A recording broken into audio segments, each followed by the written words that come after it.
students are going to ride the bus, if they're going to choose remote learning. We've gotten a lot of information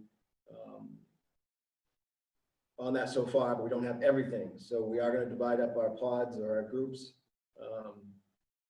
alphabetically, but we do not know the breakdown yet because and that's the first question. We don't know all the information, but as soon as we have that, we will divide it up. It is going to be alphabetical, but we don't know where that breakdown is because not everybody's responded to the information that we would need.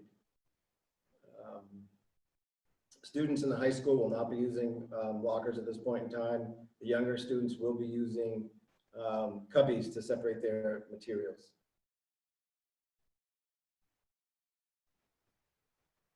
We also have a question and answer document that we've already created that will answer some questions if you want to take a look at that, or go to our website to see that you can read those questions when you want to.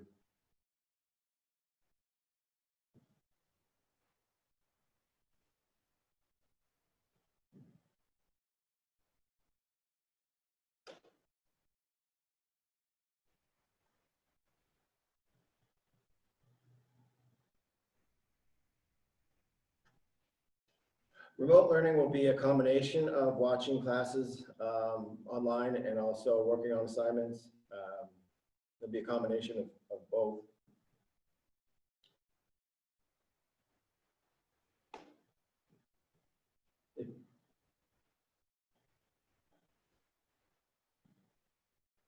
Band for middle school students. I believe we will do that if we can socially distance outside. They also may play some other instruments that they can play that may not be as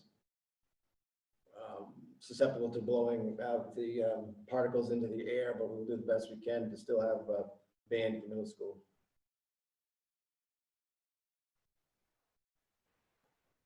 If you need paper products or packets for remote learning, I would ask you to reach out to your principal for that and ahead of time, so that we know that you don't have internet, or you need it delivered, or whatever we need to do. But if you do that ahead of time, that would help out.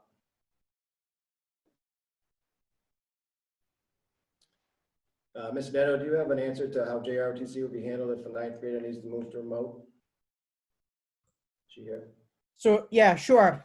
They would join ROTC class just like other students are accessing other classes remotely. So if your student's remote, they'd access English class remotely. They'll access JROTC remotely. Thank you.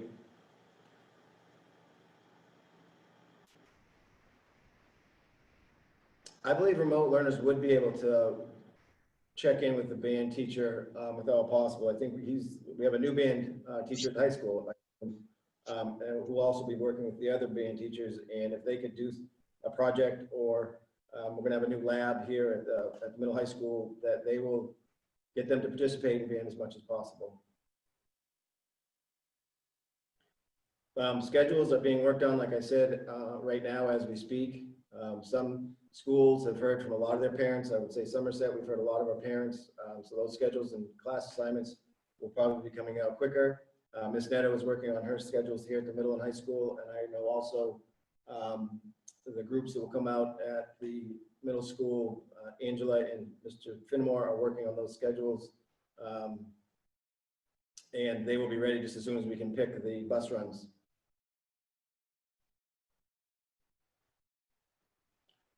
I would reach out to your principal if you have something specific about your child. That I recommend that to all parents.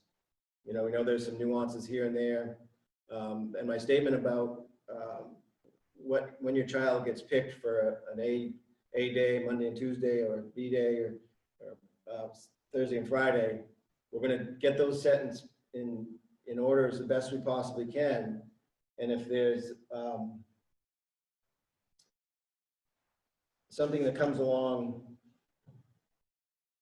that is really prohibitive later on down the road, we will continue to take a look at that. But it needs to be a strong, compelling reason for us to change from like an A group to a B group. But we need to get the schedules going as soon as we possibly can, and then we'll go from there.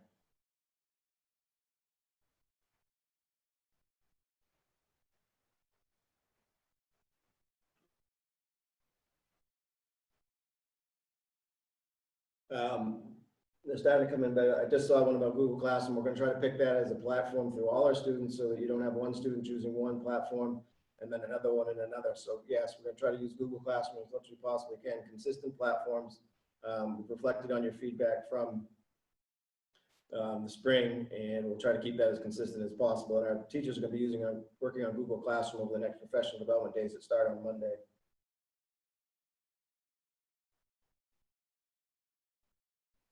If you want to homeschool and you go separate,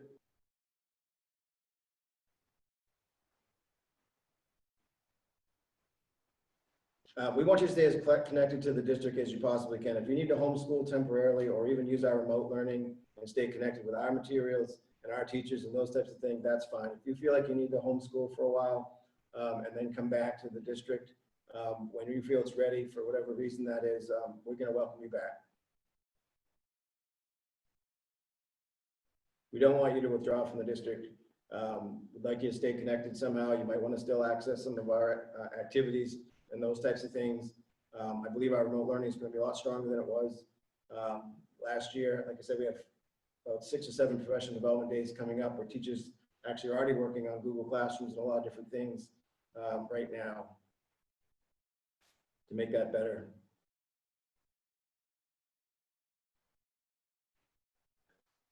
Is Angela in here for the remote learning days? It's going to be as full day as possible, but I think if she wants to answer that.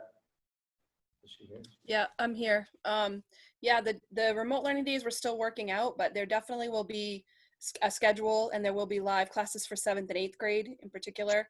5th and 6th are going to follow more of the K4 model where there's going to be some mostly recorded classes where they'll be able to access those during part of a schedule, but also they'll be able to access them through our Google Classroom format. So it will probably be a full day for remote learning on those days that they're not going to be in front of them, but it might include some additional specials that they're not going to get when they're in the building, because in the building, we're really going to try to focus on that academic time.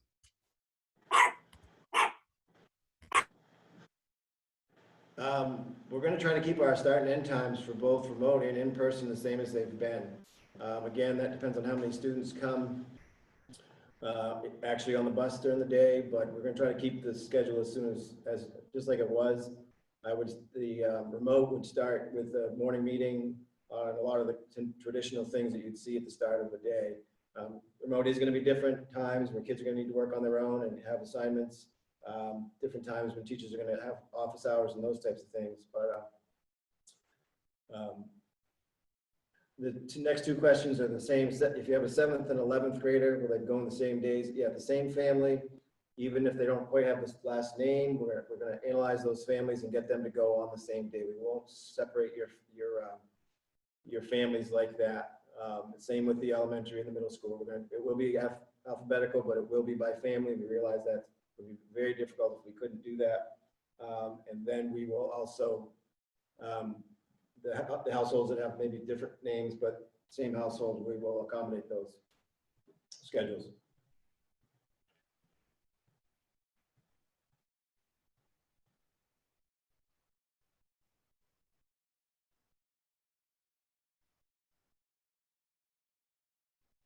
The consequences if your child does not comply with the mask mandate. Well, remember, this is not our expectation. It is our expectation, but it's not our mandate. This comes from the state. And what we're going to try to do is work with you to educate your child on how to wear a mask.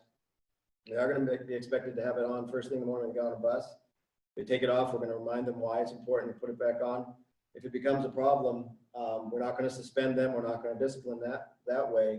We're going to ask you to choose remote or work with us to try to get your student to wear a mask. Again, it's for safety for all of us. And the more we wear masks, and the more we follow social distancing and wash our hands and do these things, the longer we're going to be able to stay in school, and the better this is going to be for all of us.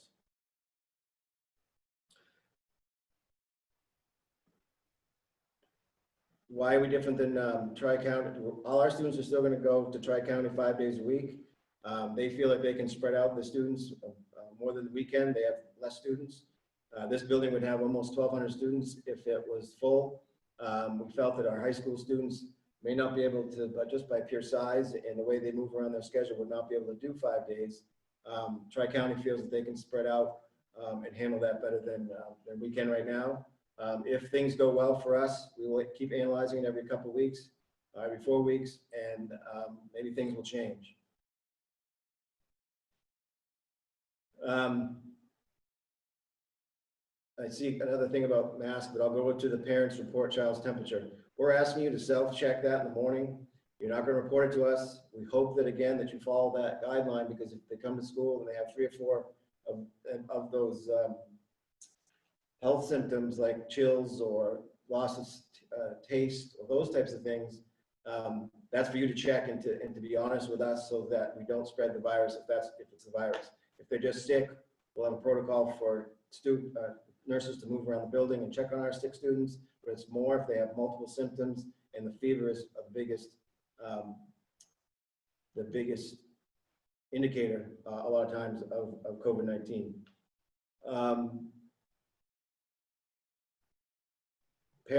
Cloth masks are acceptable. We'd like to have you bring maybe more than one if they get too much moisture. We'd have one in the morning and one in the afternoon. When they get wet, we're going to have paper bags for you to put them in so they can dry out. Then you take them home and hopefully wash them. But cloth masks are acceptable.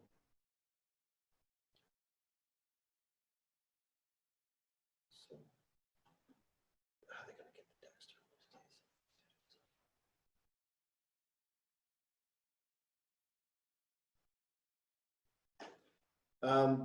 I'm going to go to the parent pickup and drop off. I won't forget the question about how we're going to get all the high school kids to Dexter in the morning on those runs.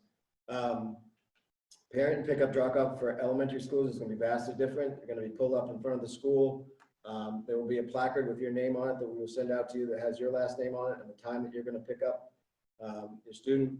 They will be brought out to you on the sidewalk and put in your car with 6-foot distancing, and we'll notify people ahead of time who's in front, and we'll get your student out to you as quick as possible, one at a time, so you don't come in and we have a big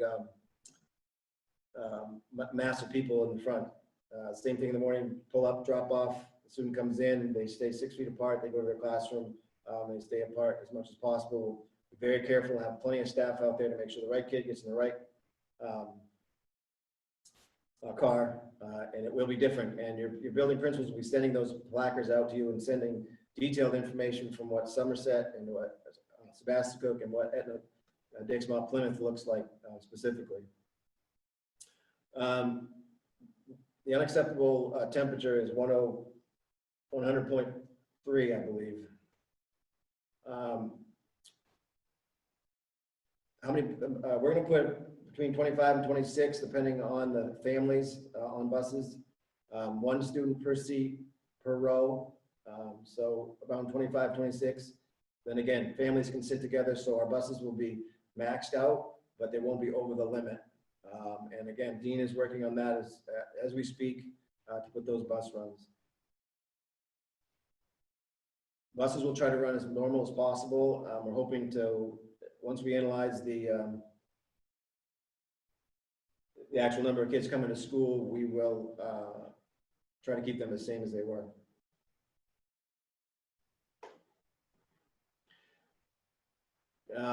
Dean and I and Mrs. Neto will work on how we're going to get the Tri-County students to school. We're going to encourage as many possible to drive if they can. Maybe have some general area pickups where we can get the buses to them so that they get up on the 5 days that they need to go to school.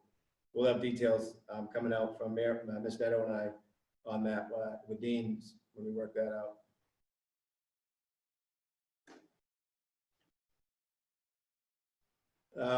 We'll get that bus schedule out just as soon as possible. Like I said, some schools are very close and may come out sooner rather than later. In Etna, because they're small, and Somerset, there's a smaller population, but they get those out sooner. We're asking, if you know you're not going to use the bus, you're going to use the bus, please call. Call your school so that we can get that information as soon as possible. Did I miss it? Probably might have missed 1 or 2 that came in pretty fast. Yeah, pick up at EDS and at the middle school.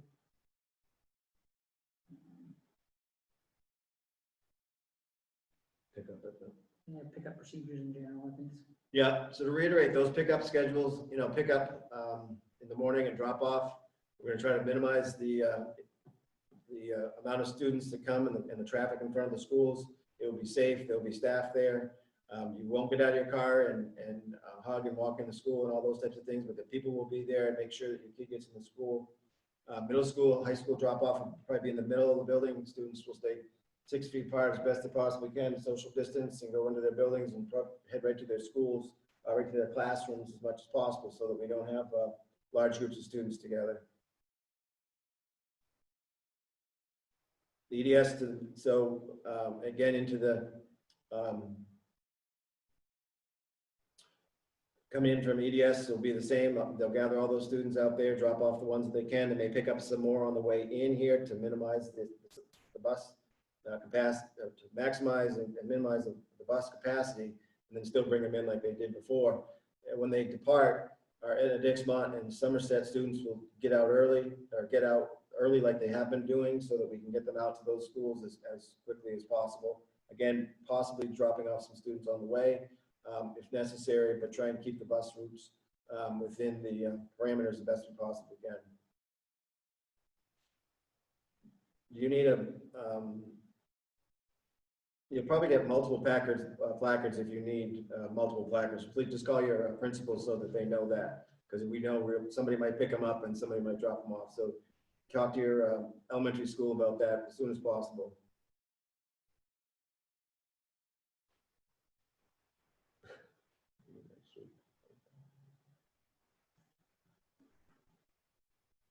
If you have a specific situation that's going on, you may want to send me an email or your principal an email about how we can make the transitions both back and forth to remote learning or to change schools or even to change districts as easy as possible. So just reach out to us and maybe send us a specific email about that.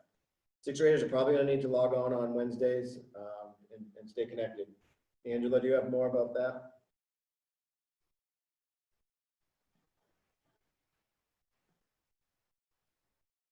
Sorry, can you repeat that, Mike?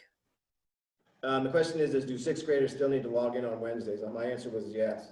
Yes, there will be some login needed for Wednesdays. We're working the specifics about Wednesday out a little bit as we're going forward with figuring out the remote plan itself for 5th and 6th grade. But yeah, there will be some, and if not a full day, there will also be time set aside specifically for our remote learners so that teachers can be accessible to them where they're not going to be in the building. They can access the teachers either through office hours or specific group times that the teachers will be working out with those students and families. Okay. All right, thank you. I just reread the bus stop change. So you don't, if you're moving, just give Dean a heads up that you're still staying in the same school, but things will be changing. We want to keep them as static as possible, but just give Dean a heads up on that one because that's a very compelling reason to be able to change bus runs. Thank you, Angela, for that answer. Somebody asked about a remote camera for if you're going to be remote and you want to get into morning meeting, please contact the school and there's a chance we could send you home a camera that you could use while you're remote learning. If it's a day here and there, you'll probably get away with not having a camera, but if you do need one, reach out to your principal and we can help you out if you're doing remote. The PTFs, as long as they can do PTF events and under these guidelines, I believe that you're still going to be able to have your monthly meetings. I don't know how your monthly meetings are, how big they are. Potentially those would be a combination of remote or in person, but if it's a small group, they talk to the principal and they could come in and, well, just got to maybe meet outside or talk to your principal to see how they would go about that. We do want to minimize the number of people into our buildings that are from outside because that starts with contamination, but I don't see why maybe we couldn't help you out doing those remotely.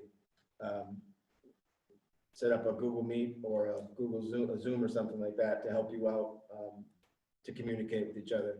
Better not in person, but we realize that you need to continue to do things to support our schools.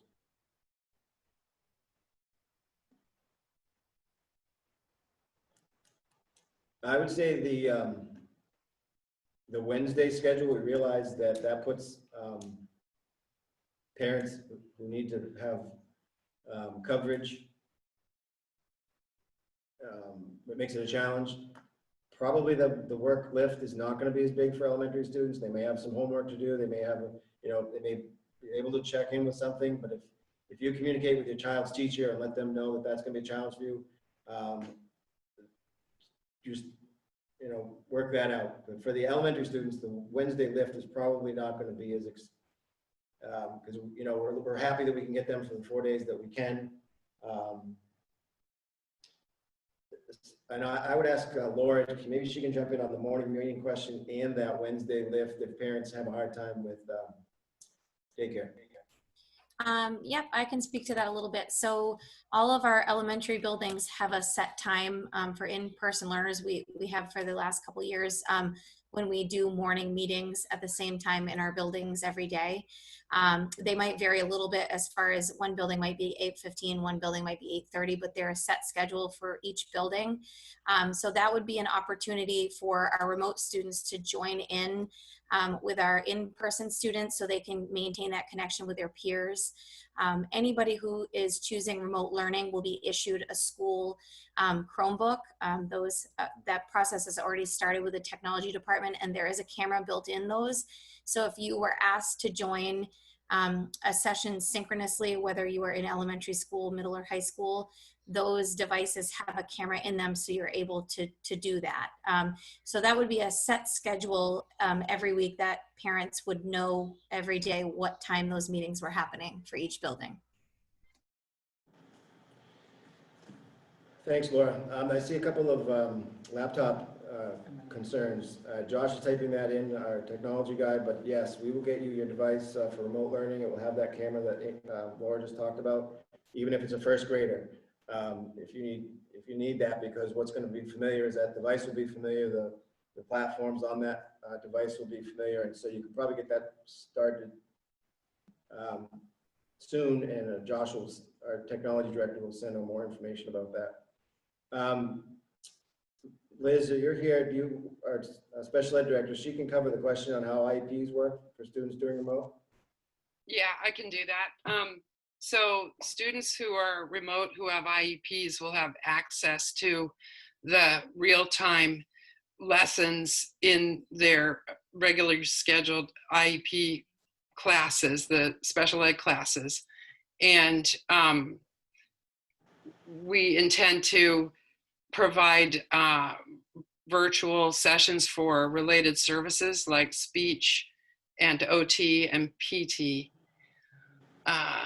So we're going to develop individual remote learning plans for those who are completely remote and not doing any in-person, but it will involve access to real-time interface with their special educators.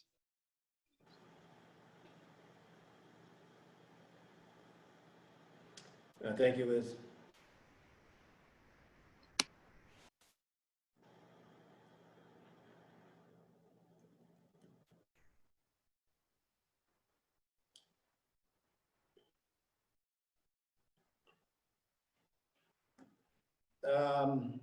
How many mass breaks will be we're trying to, I think we mentioned at least 5.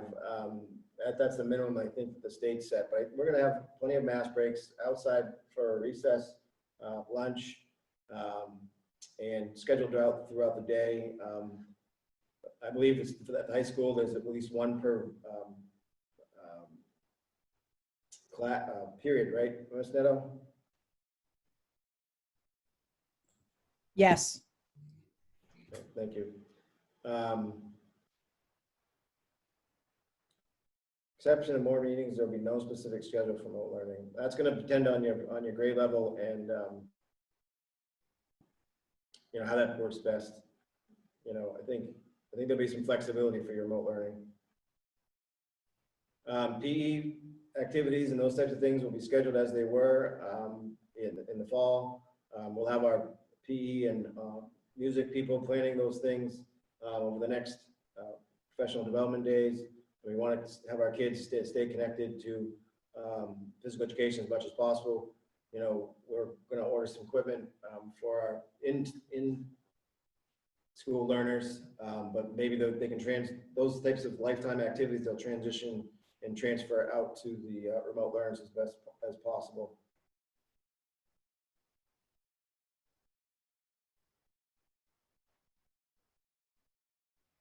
Liz, the question on ed text or remote learning, I believe that's a yes, but there'll be support, correct?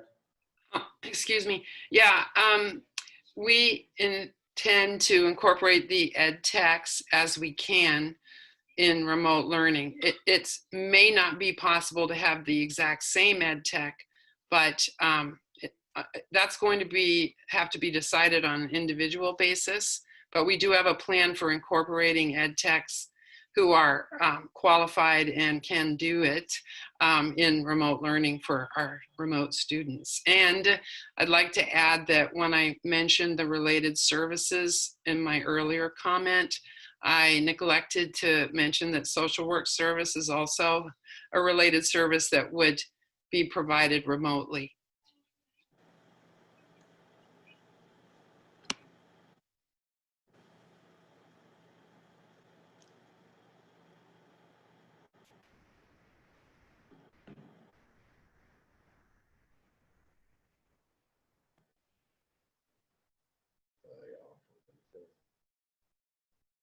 They'll be doing, take-home schoolwork.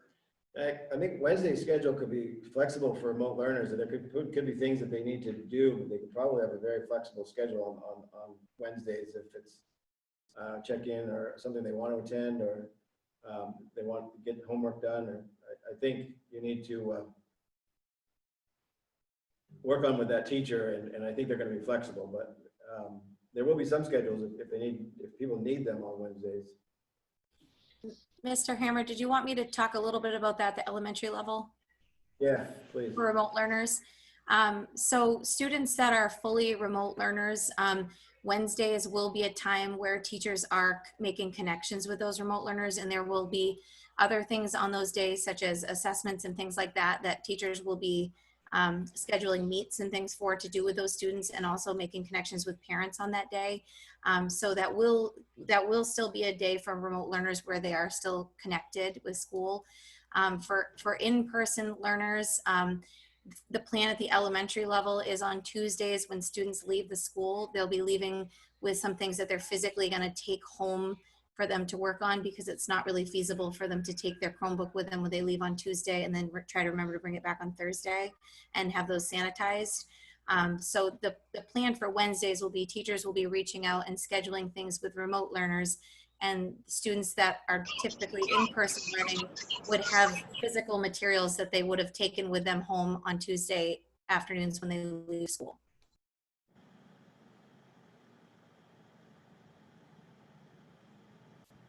And Mr. Hammer, I can add grades 5 and 6 will be similar to that. Again, we're trying to work out more specific details, but we're kind of looking at this as a pre-K 6 kind of under one umbrella, and then 7-12, and 7-8's a little bit different than 9-12, but so Wednesdays will be we're going to prioritize the remote learners more on Wednesday, where we see the other groups, the other kids 4 days in person. So echo what Laura said, there'll be a little bit more prioritization around remote learners being connected with and making sure questions have been answered. And if parents want to talk to teachers, having accessible, being accessible for those kinds of questions and information that might be needed by the parents or the students.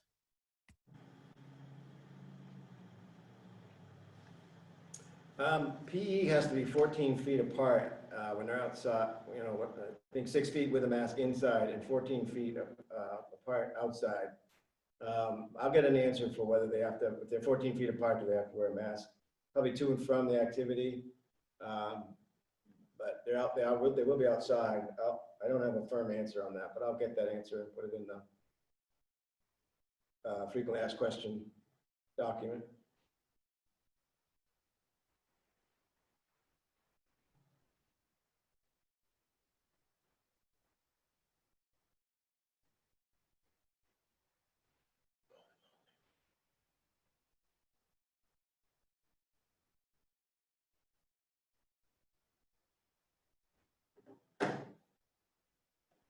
Another question. Question on food delivery for. There is. Food delivery for remote learners, we're trying to work that out. Right now, we're under the back, as we start to school, we'll be back under the federal guidelines unless there is a waiver. If there's a waiver and we go back to summer feeding, Dean and David and I, the food service director and the transportation director, will try to figure that out. Potentially Wednesdays could be a place for delivery of food, but if the bus runs work out, we're going to work that out. But potentially Wednesdays at this point in time, because we won't have buses on the road, could be a bulk food delivery, excuse me.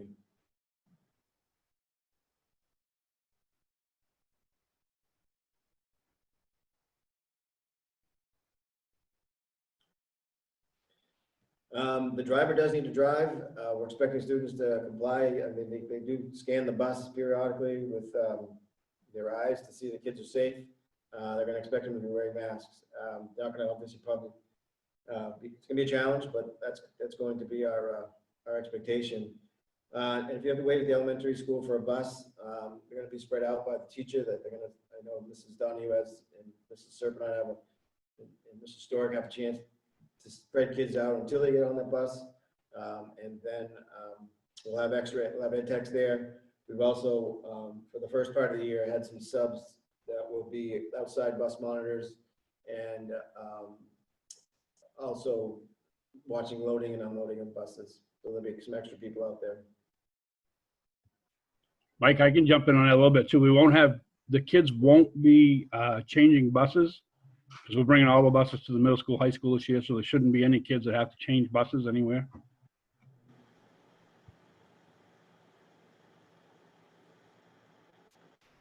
Thanks, Dean. Substitute teachers, I've been talking to Kathy York. We will try to get you some training on the PPE and the things that you need to have as you enter the schools and how things are going to be run. We need to, the first couple of days of professional development next week, we'll be having teachers go through the routines in their schools, going over the training for PPE, personal protection equipment, and also, hand washing routines and those types of things. And we'll pass that, we will get that information out to substitutes so that they know how things are going to run.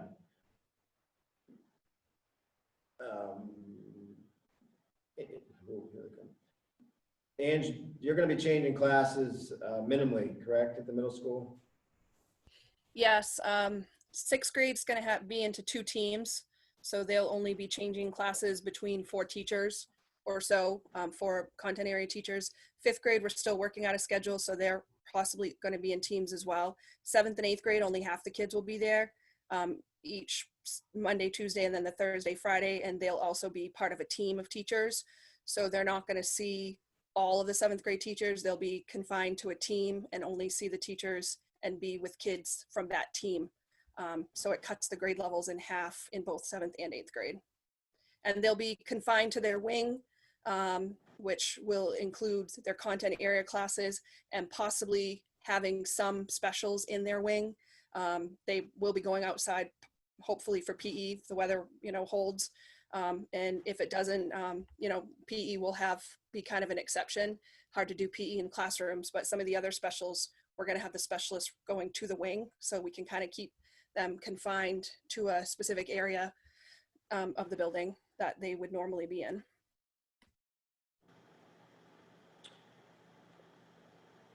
Fifth grade will be more with the same students each day, Angela?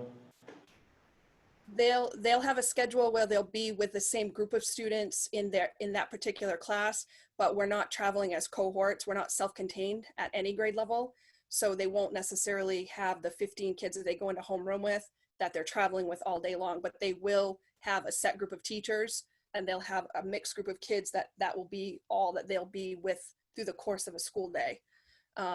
And as I mentioned, we're going to keep them, we'll have 5th grade kind of separate from 6th grade, which is separate from 7th and 8th, so that they aren't traveling throughout the school. They'll kind of be in that general area where their classes will be.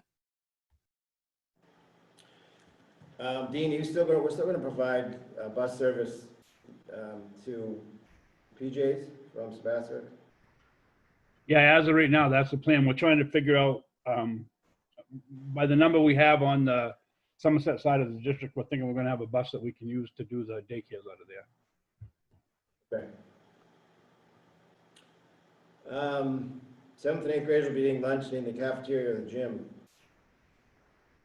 Yes. If you need to get hold of us for bus pickup and drop-off plans, we've tried to call each family.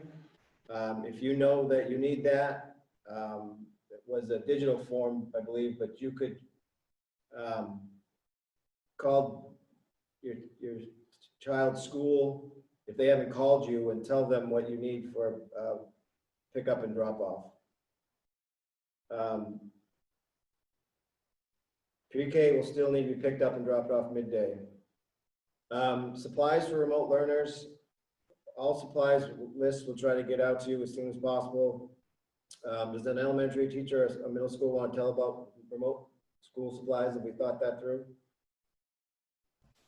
I would say that they are not going to need much more than what you would typically think of as the normal elementary school supplies. So, you know, crayons, colored pencils. They don't, if you're at home, you certainly wouldn't need a pencil box or a backpack or any of those other things. But if you have writing utensils and things to color with, we're not going to be asking teachers, and we're not going to be asking families to print out a bunch of things from home. So, you know, just typical things that you could write with paper, but not, we're not asking remote learning families to purchase a bunch of supplies. Same with School middle hours are school. about the same. Oh, Yes. Sorry. I was just going to say same with middle school remote learners. They'll get their Chromebooks or their device. Again, they won't need most of the things that are on the list that went out today. So.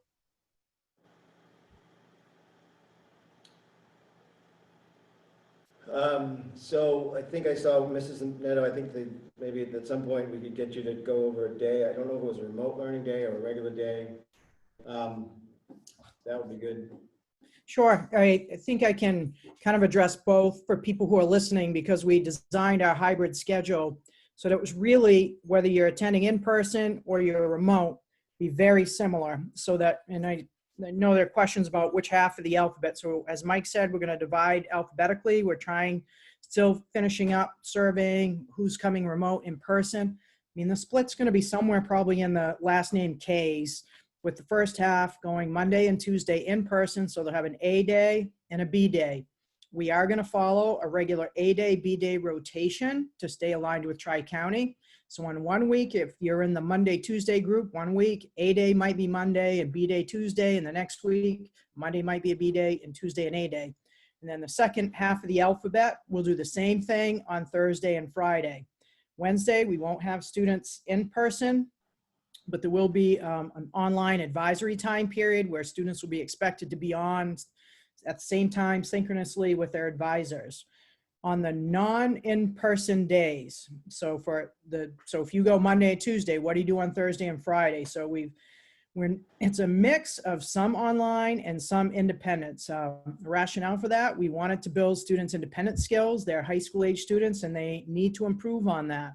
We also want to have them have a period of time where they're collaborating with a subgroup of students in each class for 30 minutes. So they'll have some online time. And then the third component of expectation that they're going to have is some kind of experiential project-based piece that the teacher has set them up for on the in-person day, because we don't want students sitting online all day long from 8 to 2:30. We want them engaged with a little bit more engaging work.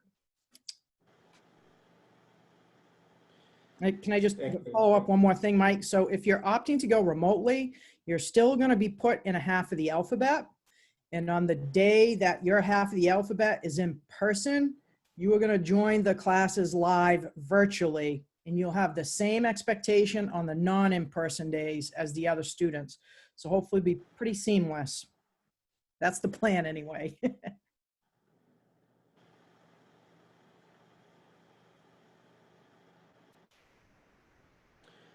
I've seen a couple times where people are thinking they're gonna be penalized if they miss meetings and things like that, that they're scheduled for the teacher. Hopefully, we're gonna be able to video that as much as possible. We're not gonna penalize kids if they, have an appointment or they have to go somewhere. So please just work that out with the teacher.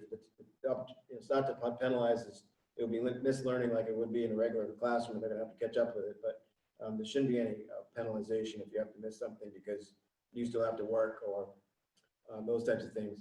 Somebody asked if they can still change their mind. I don't know whether you're choosing to, what you've heard, you don't like and you want to bail, that's fine. But if you want to join us, that's fine. Just get in touch with your principal or your of the school as soon as possible. Spacing is going to be 6 feet apart in the classrooms with masks on as much, I think we can do that very easily in a lot of classrooms, some not so easy, but they'll still be spread out 6 feet apart.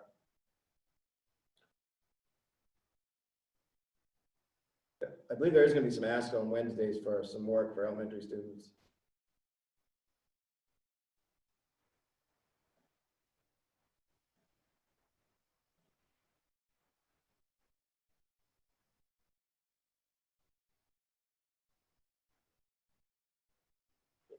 Angie, you want to revisit the 5th grade kids switching classes and how much there's going to be a mix of those for history versus math, and thought the groups were going to stay somewhat the same. Yeah, they'll be part of a team.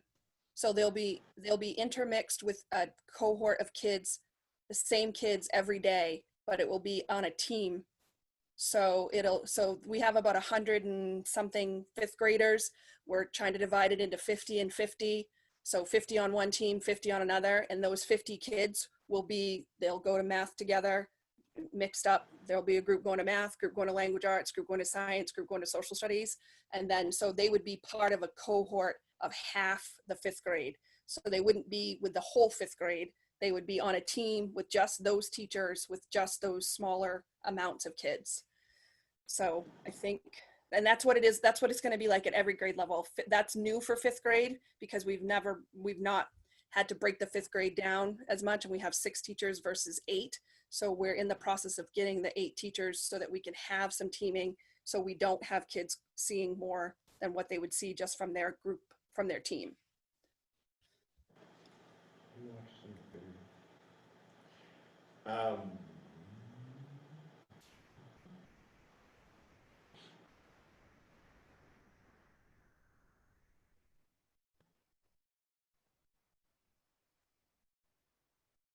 I know you guys want to know your teachers as soon as possible, even for remote learning. Our administrators feel the exact same way that you do, and as soon as they can identify those classrooms and those teachers, they will get that information out to you. Again, we've tried to call everybody's house. We've been very successful in some times, but maybe not so much in others, and I do believe we're getting close to that, but we will give it to you just as soon as we possibly can. How long will the home school run?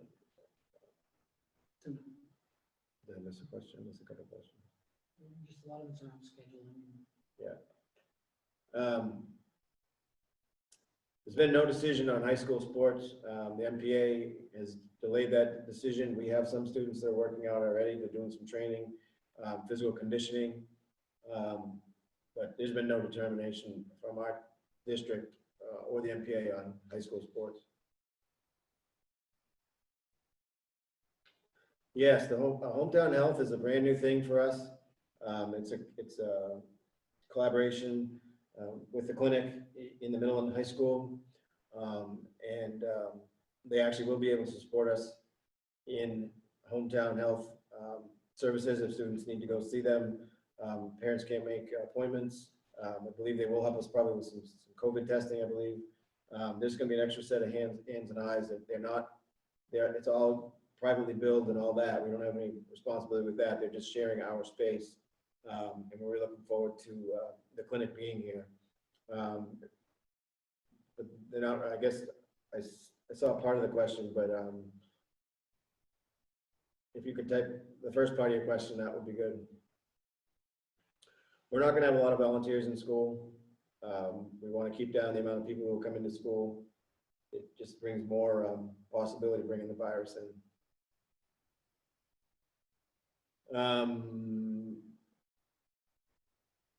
If you need somebody else to pick up your child, just please call ahead, and I don't think you need an additional placard, but I would just have somebody call and make sure that they know that they're gonna, somebody different will be picking them up. Have you thought about that, Ellen and Laura, Jane? I can jump in on that. Calling the school will be absolutely fine. We can take care of you from there. We understand that that happens. It's more difficult if you're changing a bus. We're trying to keep our bus routes consistent, but in terms of students who are being picked up, we can certainly accommodate that. Is Lori Marrow, Title I be available to remote learners? I believe it is. Yes, it will be. We'll try to have a similar protocol as we have in the past, whether they're in person or remote. Yeah. Thank you. I saw that question twice. Thank you, Lori. Middle school extracurricular activities, we're gonna try to do the best we possibly can to keep those things going. We know those things help keep kids connected. There's been no specific decision either way on that yet.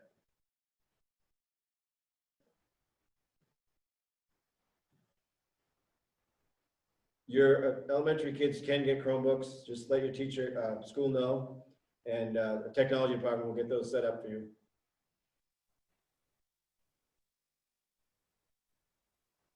Probably some form of band for fourth graders. It may not be with a lot of the traditional wind instruments, but I would assume they'll get some basic skills in fourth grade band.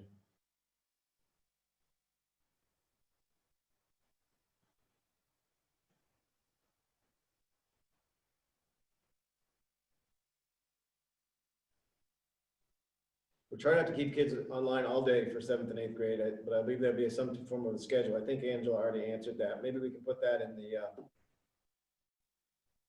in our document.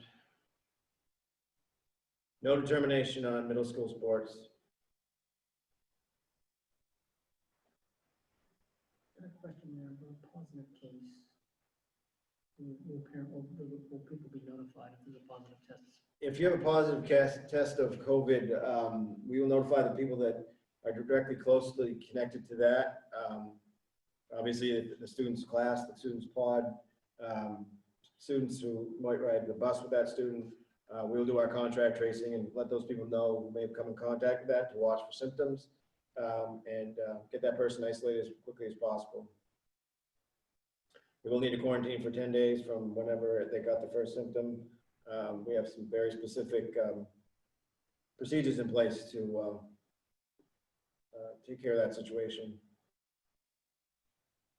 I believe if a student really needs to have a mask break, if they talk to their teacher and we have an ed tech or somebody who can take them outside or get to a place where they can take off their mask, we'll do the best we can to accommodate that if they need to take it off for a few minutes. I believe they're going to be spread out enough for everybody to get outside and take their masks off. And but I assume if they need some, teachers will set up procedures for, hey, I need to take this off for a minute, come back to it. We will discuss a lot of these things with teachers the next couple of weeks. And if we need to have another question and answer period, we will, to define some of these very specific things that happen in the classroom. So I appreciate these questions. Like I said, this is being recorded, so we'll get a chance to take a look at these. Liz, you want to do PT, OT, and speech? Sure. We do intend to provide PT, OT, and speech in school. Thank you. Assessments in the elementary school for remote learners? Yep, I can jump in on that. So I spoke a little bit about this earlier, but those Wednesdays, those days that teachers will be connecting with remote learners, assessments will take place with the remote learners on those days.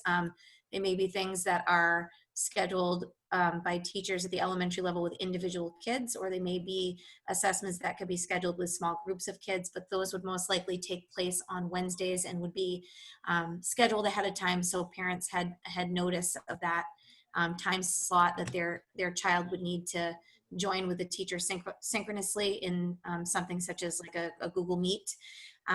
There may be other assessments like writing prompts or things like that that are given as assignments to remote learners that the teachers would review and then give feedback to those remote learners on those Wednesdays again. And some of that feedback could also be provided in Google Classroom. So basically, if the assessment requires an interaction with the teacher, it will most likely be on a Wednesday. If it's an assessment such as an Envisions math assessment or something like that, that can be done independently, remotely, and turned in, it potentially would be done on another day that's not Wednesday. So it depends on the particular assessment that's being done.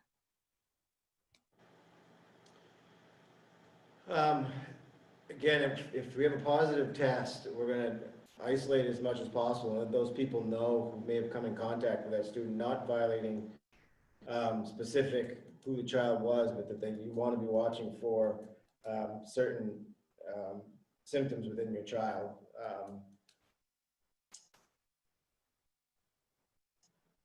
And if there is, the nurse will, walk us through the procedure that what happens next if there's another student or if there's multiple students. If 3 is an outbreak, if it was in the same school, the same classroom, we would probably shut that school down for a while, but they have a pretty specific procedure for what the test is. Catch it early in the day that they weren't in contact with very many people, the number of people they came in contact, were they on the bus. So we will process each one of those scenarios and communicate with the parents so that they feel confident that they know all the information that they can have. I saw somebody said if they lost a mask out on the playground, we're going to have extras that are child size or for a high school student. We will have some extras. So. Pre-K kids still need to be picked up midday. Volunteers will not be allowed in the building. Kids will be eating their lunches, some of them in the classroom, at, I believe at Dixmont, Somerset's in the school, cafeteria, I think elementary school. Sebastopol is in the cafeteria and potentially a little bit in the gym. So we're going to get them in the cafeterias as much as we possibly can to have lunch. Remote learning does not just happen on Wednesdays.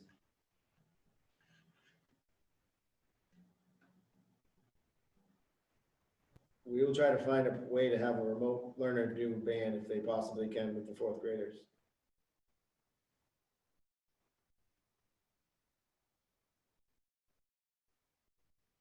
Mike, that question around remote learning, like you can only contact teachers on Wednesdays.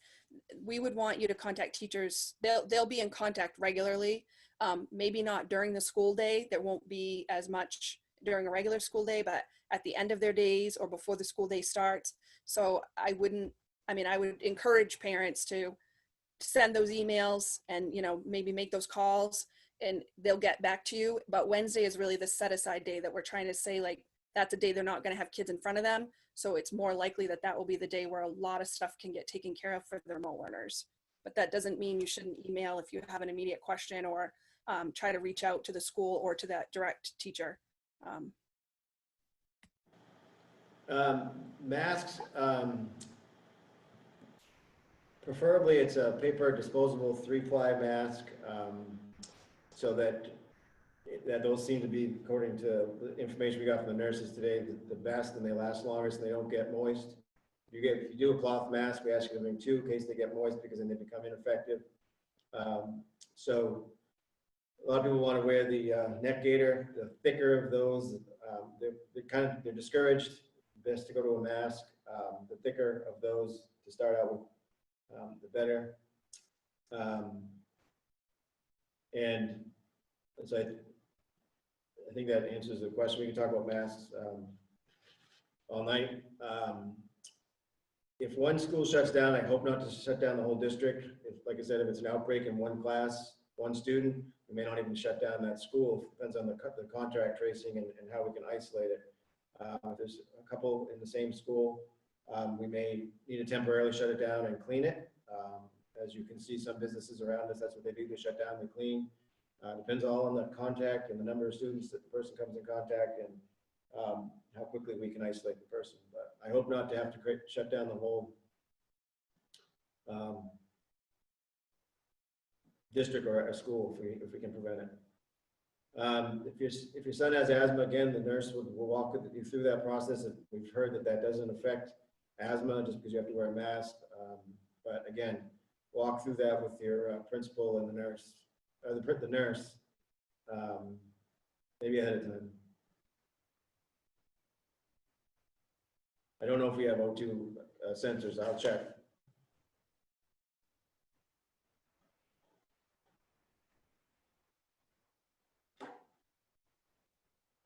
Yes, cloth masks are okay. Send a couple.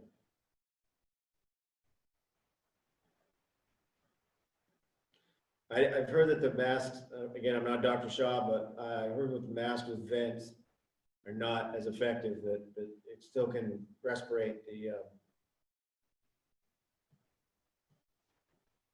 aspirations, I guess. Mm-hmm. Then this one. Penny says Hometown Health will have an O2 sensor in the clinic. Okay, Penny will have a home O2 sensor in the clinic. Thank you, Penny. Face shields are just, you have to be very specific with face shields. You have to have a medical or some other reason. You have to get written permission from your care provider or somebody to have a shield, and then that would also potentially go into the 504 process with that. Shields, the air can come out the bottom and they're about 80% effective, and there's very specific situations when you can wear a shield.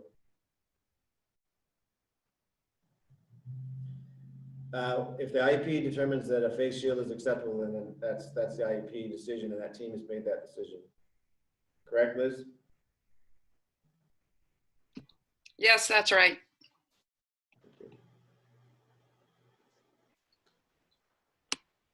Yes, if we go yellow, Kind of yellow now. we're kind of yellow. We're kind of yellow now. This is our hybrid plan. We go red. If we go red, we're all going to go remote.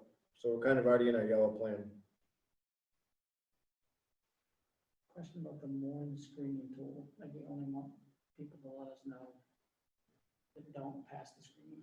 If you fill out the screening test in the morning, please call us and let us know right away, and potentially going to call your primary care physician or somebody that can walk you through what the symptoms were, if they were multiple, and if you think you need to think about it. Not saying it definitely has to be COVID, but I think you need to walk that through that process. So we want to know if you say you don't think your student should come through, give us a call, hold them home. You know, we'd much rather know that ahead of time. We're going to count on people going through that screening tool, and you know, how you feel this morning. If you can't take the temperature, if it's high, chill, like all those things that trigger this, call us and say, I'm holding them home and this is why, and you know, get a hold of the nurse and they can support you. But definitely let us know.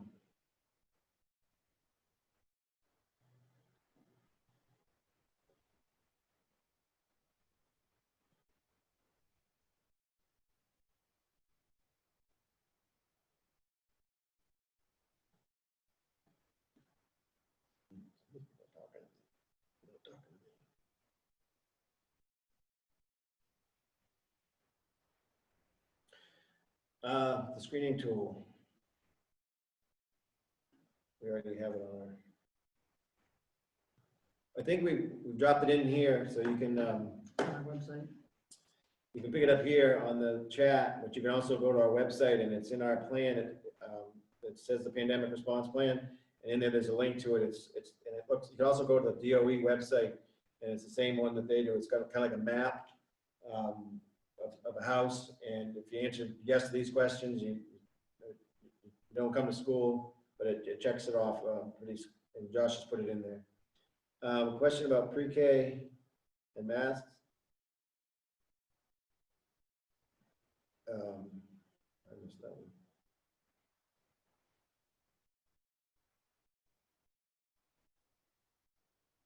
Can you type in the pre-K mask question again, please? 4-year-olds in pre-K be asked to wear the mask all day. those students are going to be asked to wear it all day. I mean, there's going to be mask breaks, I would say, for pre-K, and those little kiddos are going to be frequent to be outside. They're not going to have to wear it. No student's going to have to wear it all day without a break.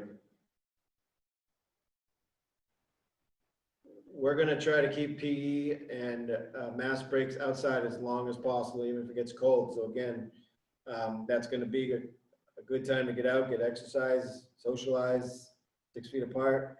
But yeah, we're going to stay out as long as possible, and more than normal. I would say every day possible. We're going to order some tents for outdoor PE classes. So even on a rainy day where we might not have gone outside, we may still have phys ed in the tent outside.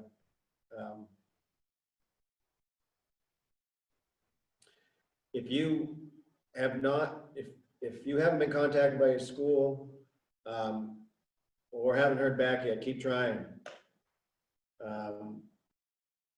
Please. And the principals are probably looking at your name and they can try to reach out to you.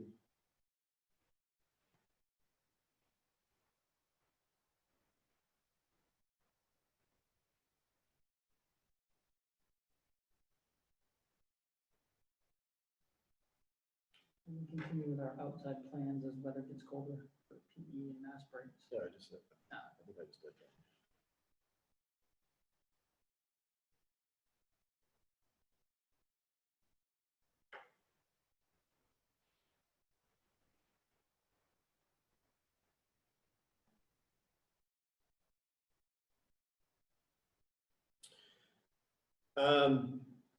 Right now, I don't believe we need donations. We've actually gotten some money through the state, and we're trying to buy a lot of school supplies so students don't have to share them. The less we share, the better, but I appreciate the offer. But we're gonna have plenty of supplies so kids don't have to share. We'll have tissues and a lot of things. I appreciate the offer, but I think we're in pretty good shape. I think probably if a teacher needs something specific for your child or group of children, they may ask, but it's not like it used to be. Sorry.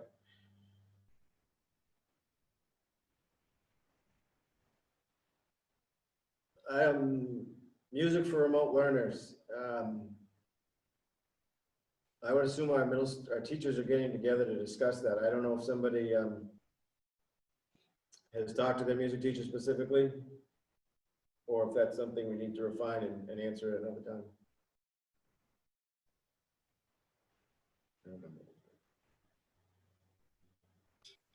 So I can speak to the, are you talking about the question that asked about music for remote learners? Is that what you were asking? Yeah, yes.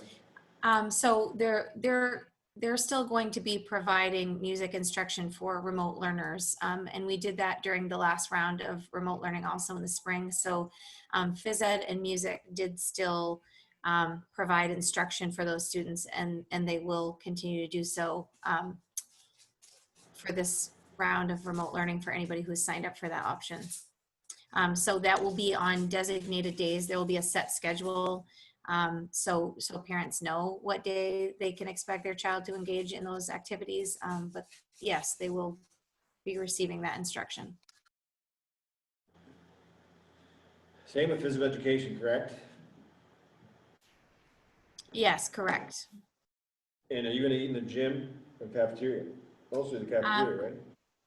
For Sebasticook, we'll be eating in the cafeteria based on what families have reported so far for our in-person numbers. We can very safely fit students 6 feet apart, so they're able to take their masks off and be socially distant in the cafeteria and still eat their lunch. So the floors will be marked with the 6 foot spacing, so students will know where they need to stand in order to get their food. So yep, so at Sebasticook, we are able to do that.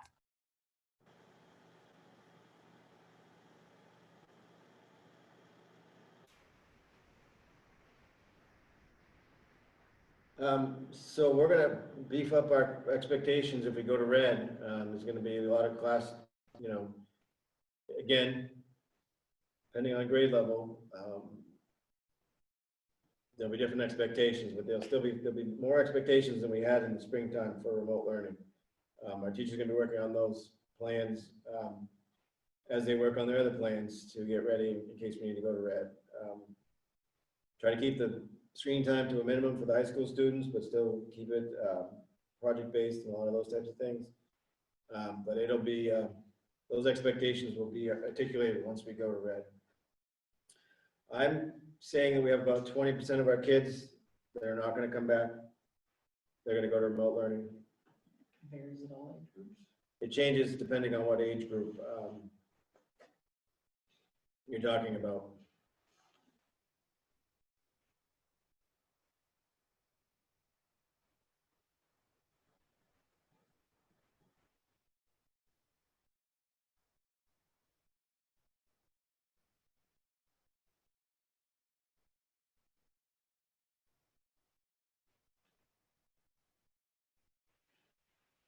I don't know what she's trying to tell me about percentage of kids, specifically how much we're going to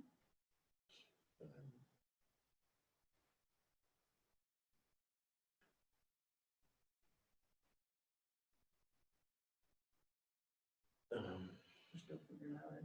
Mhm. We're still kind of tabulating some of it. Some of the actual specifics for middle school and high school, we don't have, we're just kind of generally thinking at this point, overall 20%, but some grades are higher than others.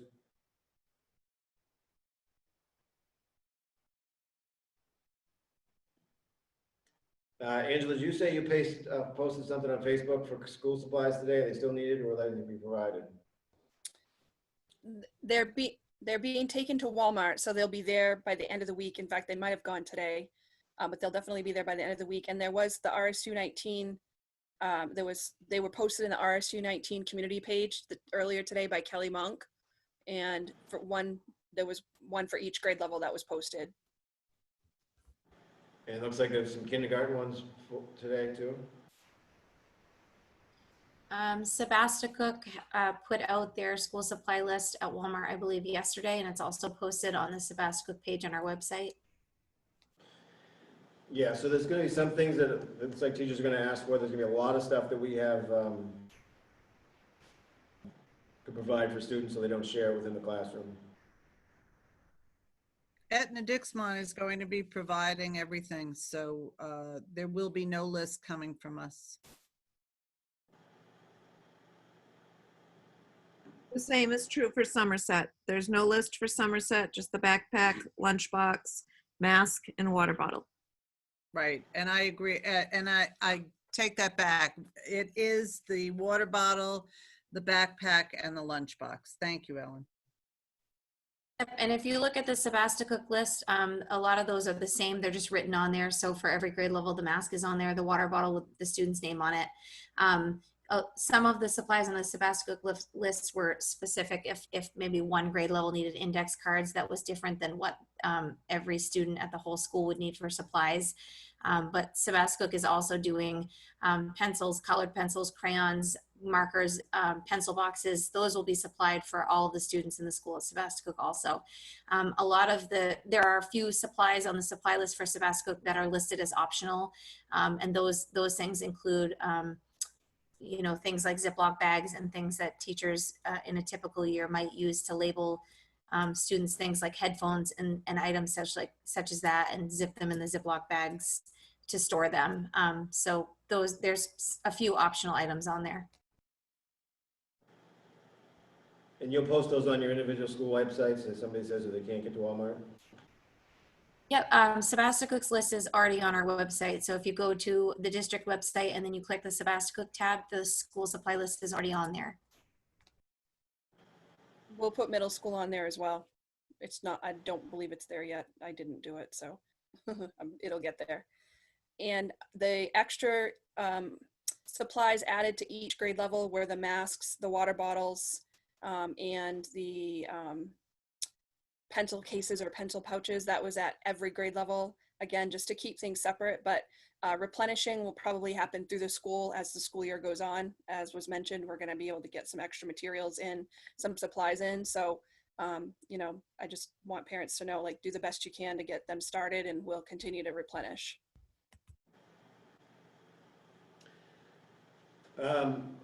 I would think that leaving extra masks at the school may be problematic unless a teacher develops a place where they can put them like if you put them in a pencil box or a cubby, but I would discourage extra masks. But I think we need to think about that one. I'll write that one down.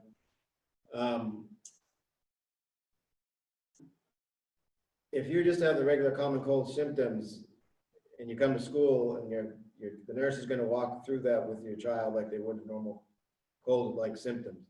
It's when you have multiple symptoms that are COVID-like that we ask you to stop, maybe call us and then check on it. But just your basic common cold is not going to probably prompt you to say you can't come to school. And if it gets worse during the day, then we'll talk about it. But it's not just because you have the common cold, we're going to have you quarantine or take a test for COVID.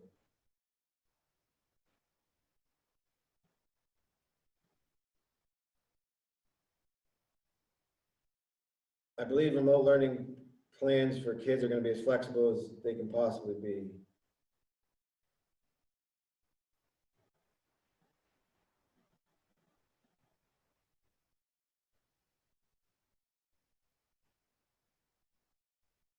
It's going to be a very interesting situation if like a parent or somebody in the family tests positive. We will walk through that situation. Hopefully they do tell us if they test positive, and then we're going to have to deal with their child. Just because the child starts out negative doesn't mean they're always going to remain negative or be asymptomatic. So we will handle that situation as it comes and probably isolate the child from school. If we don't know about it, it's going to be very, very difficult. That's why I keep saying we need to all work together to make this happen. If we don't communicate about what happens in the morning before you do pre-screening, if something happens, kids get sick during the day, or we send them back too soon, we're going to have problems and we're going to have to shut down the school. So we all have to work together to make this work. And I think actually putting extra face masks and a Ziploc in the backpack makes sense to me.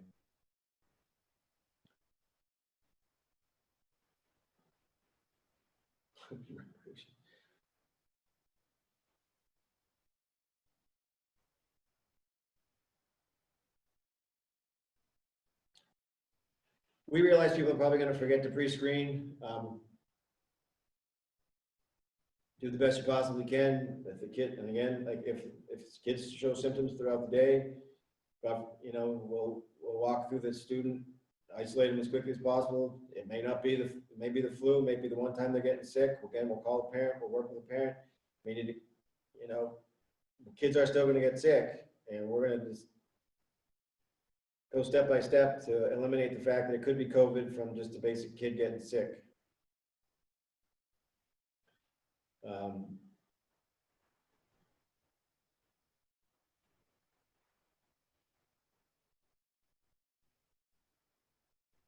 We'll help them pre-screen if they need to. Like if a kid says, "Oh man, I forgot," can you know, we'll process that. We'll get better at that as we go along. Penny says they can do like flu testing and COVID testing and strep testing in the clinic too. If you know, if you sign up with Hometown Health and you want your student to see that for flu testing or strep and those types of things, Cold. you'll be able to do that at the Hometown Health Clinic.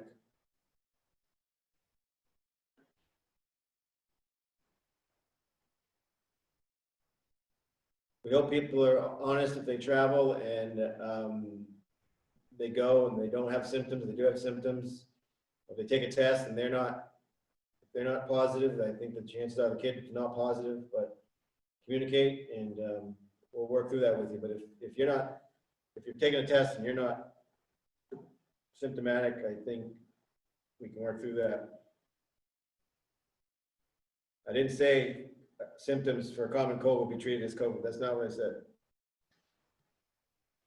I said they come to school, the nurses will do rounds and they'll check on the kids that kind of feel ill, basic ill, as opposed to chills, can't taste things, big fever, those types of things. We will not test a child without parental permission, nor do we want to be starting the test. If they choose to go to Hometown Health, that's permission anyway.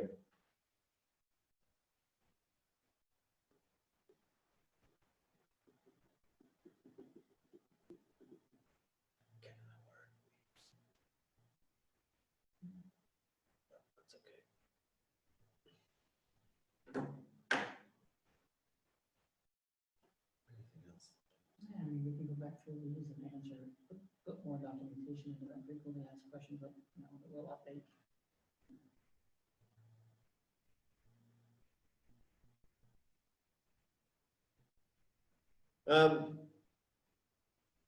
I suppose if you could, I don't know, if you want to keep your, I got to think about the answer if you want to switch to remote learning, because your student gets sick for a week.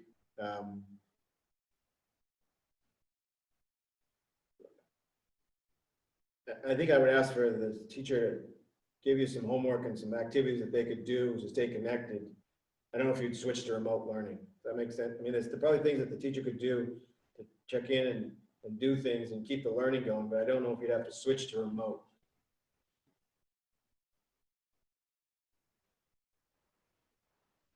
So if hometown health does it automatically get permission to be tested? I'd have to ask Penny about whether it automatically gives your child permission to be tested. I would assume they'd still ask for your permission.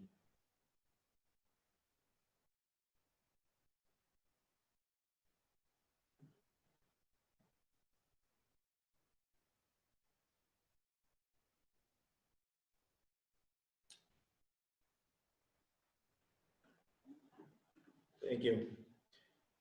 So again, we got a few more minutes, but if you came in late, we are recording this. We'll record the chat box for recurring questions. We'll work with the admin team to put some of these frequently asked questions in our documents so that people that didn't get a chance to be here tonight can check back on that. And you've asked a lot of great questions, and we'll reflect on them as an admin team and make our document better.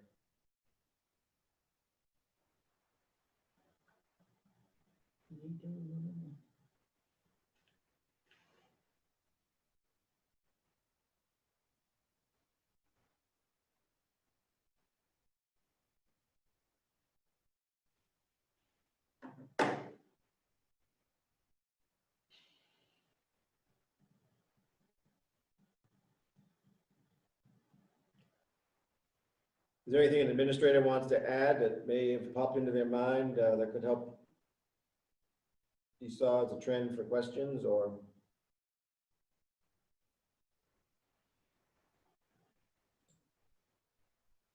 I'll jump in quick, Mike. I just encourage people to, I think the other principals would agree, just reach out to us. Our emails are on the website, or call the school. We know these are difficult, choices parents are making too, and we're going to do our best to accommodate people as best we can. But I think communication is just a big key. Just reach out.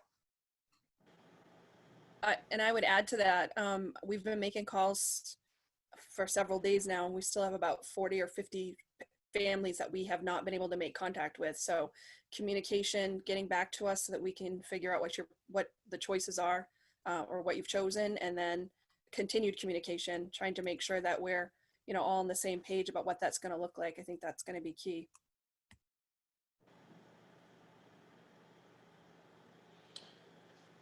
Yeah, and we're in this together. So I'll probably try this again in a couple weeks.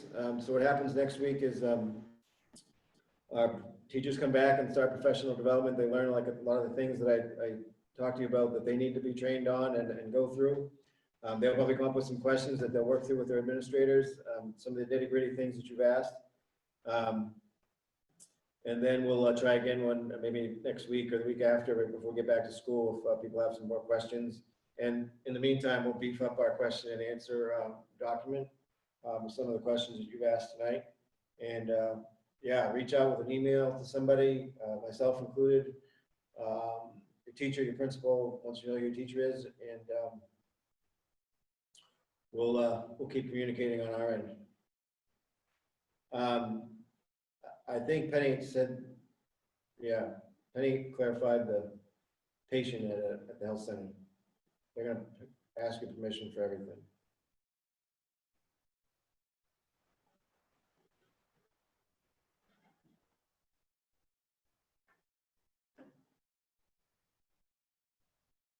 Buses are gonna be sanitized after every run. They're gonna go back to the bus garage and be washed down, and after they're done in the morning and the afternoon, and at night.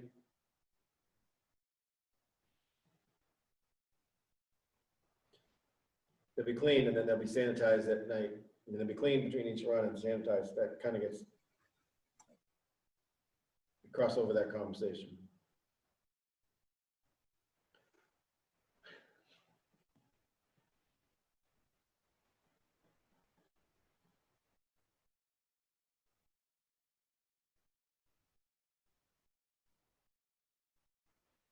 So as soon as we get all our teachers, you know, we know what people need to do, and they can make those assignments.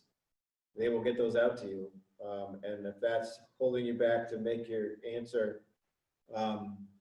that's fine. I mean, maybe reach out to the principal still though and say, hey, I'm undecided. I may have not called back. Kind of wondering, you know, who the teacher is, what the format's going to be.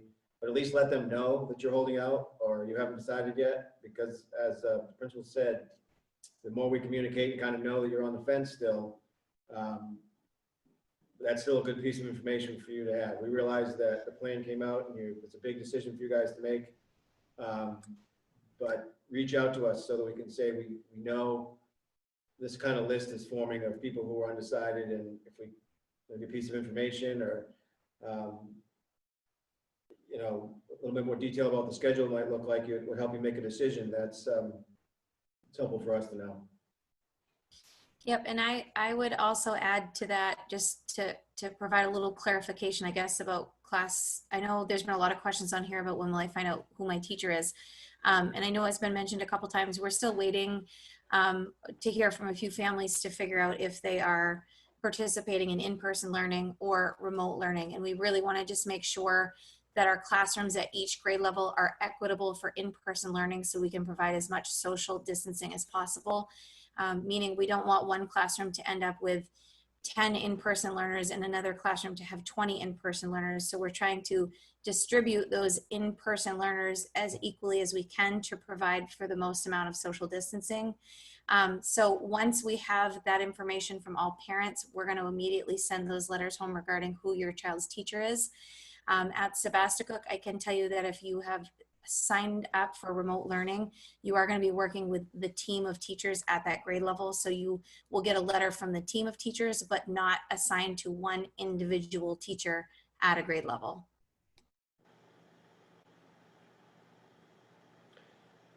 I have not seen a CDC metric that will allow us to remove the mask requirement in school. Probably be lifted by the governor and Dr. Shaw, probably.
Mike, this is Angela. I just saw a question about the communicating with teachers. I know at middle level, like we did in the spring, they're going to have a homeroom teacher that will be their point person. So once we get the homeroom list together and parents and families know who their homeroom teacher is, you won't have to necessarily communicate with a bunch of different teachers. You can start with the homeroom teacher, and then it can, you know, that can kind of be parceled out from there depending on what your question is. But we're going to try to keep the homeroom teacher as the point person initially, and then questions can kind of be sent where they need to go from there.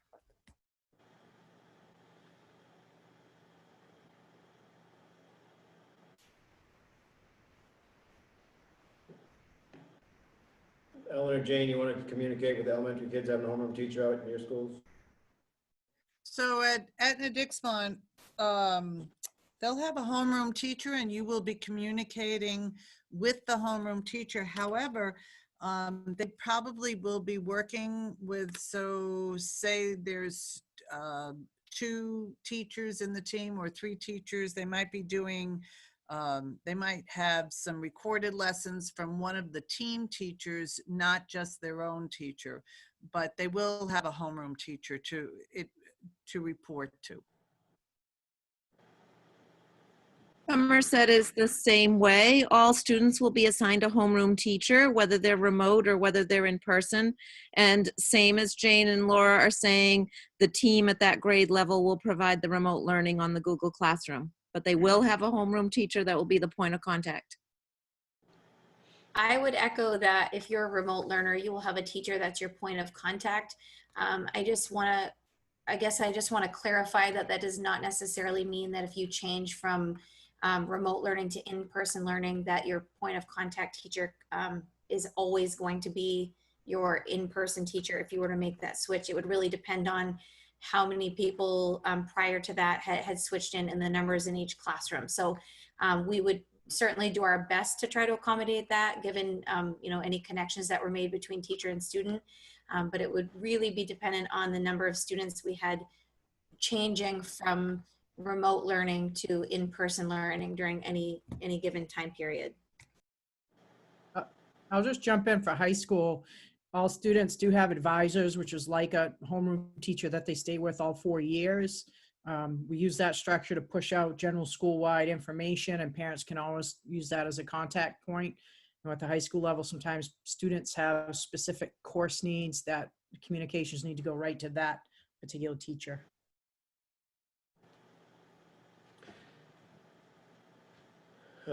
There's also, if you, the pickup in middle school is going to be as similar as we can make it to, especially if it's picking up, they'll be sending you out the specifics to that, whether it's before buses or after buses, because I know that's changing a little bit, but you'll definitely be able to pick up your middle school student and be out at EDS because that day is a little bit longer than normal naturally. I want to thank everybody for coming, thank our interpreters, thank our principals for coming in, Josh for helping me with technology. We're all in this together. We'll do this again hopefully in a couple weeks, and answer more questions for people, and just stay communicating with us. And we really appreciate that you ask questions, that you're thoughtful, respectful, and I really appreciate it. And have a good night.